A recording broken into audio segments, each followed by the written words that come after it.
Cool. So, can you tell me about a project you really enjoyed working on this year? Sure. So in October, my first major project was setting up a Bat Week event. So Bat Week is a nationally celebrated week.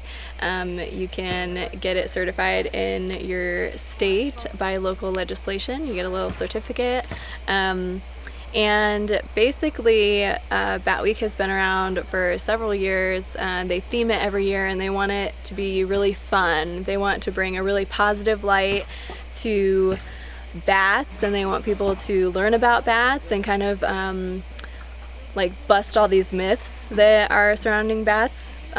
So the whole goal is to show people what bats really look like, and tell them about what they really do, how important they are for agriculture, for pollinating, how important they are to cave ecosystems and other forest ecosystems.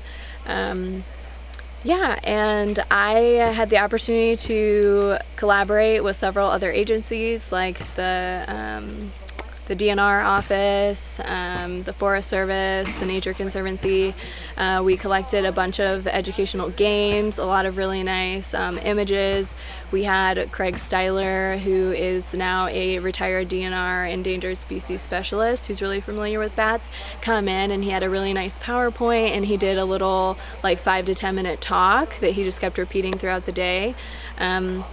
Yeah, and so overall the event was a 2-day event for families, and we did it at the same time as trick-or-treating, and we had like about 350 people come through, which was a really good turnout for our small town in Elkins.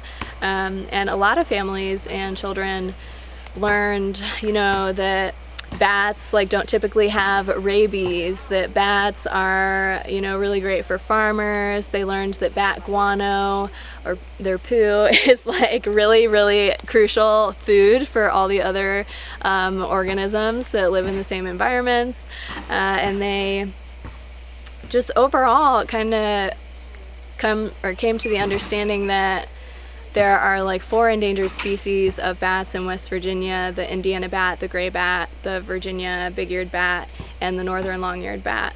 And they kind of came to understand what Fish and Wildlife is doing to try to protect those, as far as gating bat caves and how we do surveys and monitoring, which we're doing a little bit of tonight. So the acoustic bat surveys are really great, and basically the DNR sets up all these routes throughout the entire state of West Virginia, and then they get all the other conservation or ecological services offices to take on 2 or 3 routes. And each route is ran all summer long, all throughout the state, about every 2 weeks. And basically the acoustic data is then saved and transferred to a specialist to be analyzed, and it helps determine what species of bats and how many bats are in different areas of the states, and how those populations are changing year to year, which is really important because of things like white nose syndrome, which affects a lot of the maternity colonies and the hibernating bats that stay in caves over winter.